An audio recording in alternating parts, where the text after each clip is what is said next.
It was almost 2 years ago, intensive care specialist, Associate Professor Stephen Warrilow was overseeing the care of 4 critically ill patients at Melbourne's Austin Hospital. They were devastatingly unwell. In my estimate, probably the sickest patients in the whole state. This is the first time he has spoken publicly about the treatment he gave to the lunch guests. They were all on mechanical ventilators, so like life support machines to help with their breathing. They were on dialysis type machines to try and purify the blood of the very serious elevations in toxins, and on quite complex infusions to try and support their circulation. We also administered some specific therapies to try and protect the liver from further injury from the Amanita toxin poisoning.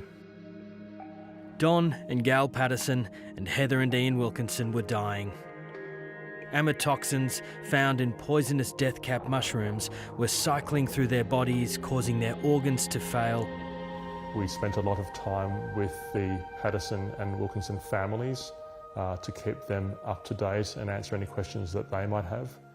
We very much encouraged and supported them to be at the bedside with their loved ones during this very awful time for them.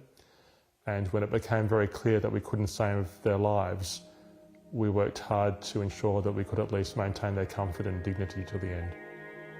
Don, Gail and Heather couldn't be saved. Remarkably, Ian Wilkinson survived. It took many days to stabilise him, and he also had to undergo a procedure where we were at one point very concerned about the possibility of injury to his intestines. Fortunately, things improved slowly after that, and it's quite a remarkable outcome for him that he was ultimately able to survive and recover so well in the end. Meanwhile, the woman responsible for their illnesses was desperately working to cover her tracks. After an almost 3-month trial, Erin Patterson was found guilty of murdering her estranged husband, Simon Patterson's parents, Don and Gail, and his aunt Heather, and attempted murder of her husband, Ian. This police photograph taken inside Erin Patterson's Leongatha home shows the table where the guests sat when she served up a poisonous beef Wellington lunch in late July 2023. One of Erin Patterson's key deceptions was her feigned illness after the lunch. The mother of 2 claimed she too fell ill and was at the mercy of explosive diarrhoea. Despite this, the day after the lunch, she drove more than an hour away for her son's flying lesson, claiming in the witness box she had to stop by the side of the road to go to the toilet. Her children, who were in the car, had no recollection of this in their evidence. CCTV from the service station on the trip showed Ms. Patterson in white pants entering a toilet for less than 9 seconds before leaving to peruse the food.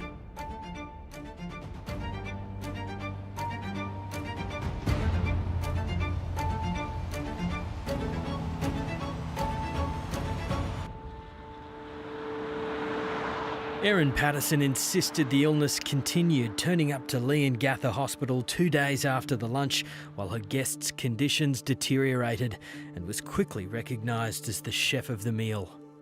She was sitting in a chair not far from Ian and Heather, and I said, Dandenong Hospital are concerned about possible death cap mushroom poisoning. I immediately asked her, where did you get the mushrooms? And that's when she gave the answer, Woolworth. Dr. Chris Webster was the doctor on duty and had been treating the Wilkinsons at the time.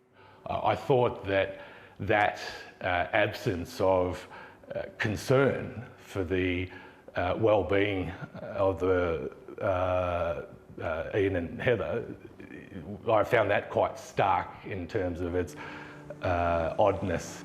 Dr. Webster told Ms. Patterson he was concerned she and her children had potentially consumed a lethal poison and time was of the essence. CCTV shows Erin Patterson arguing with medical staff before discharging herself against medical advice. The recording of Dr. Webster's 000 call has been released by the Supreme Court. This is Dr. Chris Webster calling from Leongatha Hospital, and I have a concern regarding a patient that presented here earlier but has left the building and is potentially exposed to a fatal toxin from mushroom poisoning, and I've tried several times to get hold of her on her mobile phone. Dr. Webster is emotional when he reflects on his interactions with the Wilkinsons, in particular Heather. She made sure to make the effort to thank me for the care that the hospital had provided, and yeah, that's a very difficult moment, because when those words came at me, my mind was, but you're going to die, and I'll always be haunted by that. Erin Patterson ultimately returned to hospital that day. There was a similar lack of expected emotion for the response of, or the children have eaten the meal, and of course I was very concerned about their health and well-being. Medical staff at the hospital were desperate to find the source of the lunch guests' illnesses from the cook herself. This CCTV shows Dr. Veronica Foote looking at the beef Wellington leftovers found by police in Erin Patterson's bin and brought to the hospital. She took a photo and sent it to doctors treating the Pattersons at Dandenong Hospital. There was no doubt in my mind from the moment she said Woolworths that she was guilty of deliberately putting these poisonous mushrooms in the meal. In her record of interview with detectives on August 5th, Erin Patterson denied ever foraging for wild mushrooms or owning a food dehydrator. At this point, police suspected she was not being truthful. In an earlier search, they had uncovered a dehydrator instruction manual in a kitchen drawer. As part of this search, police seized devices from her home and began analysing them. They found images of foraged mushrooms dehydrating and being weighed, which the prosecution says were death caps.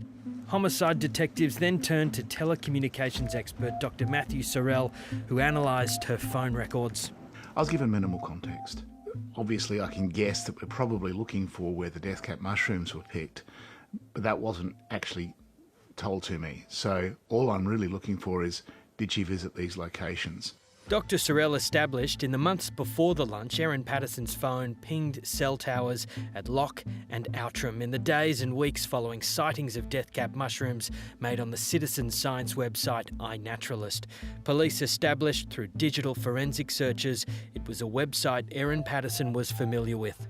So the records show that Erin visited Loch on the 28th of April, and then on the 22nd of May, she visited both Loch and Outram.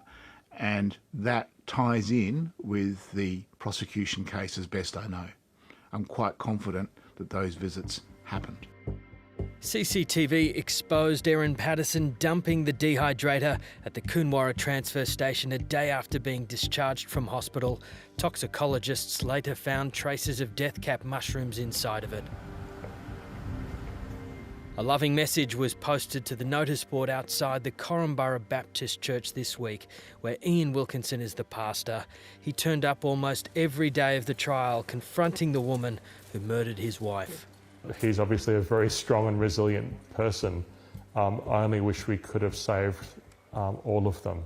The biggest impact is the great sadness that we have for the Patterson and Wilkinson family, who have been through so much clearly and also under the public gaze.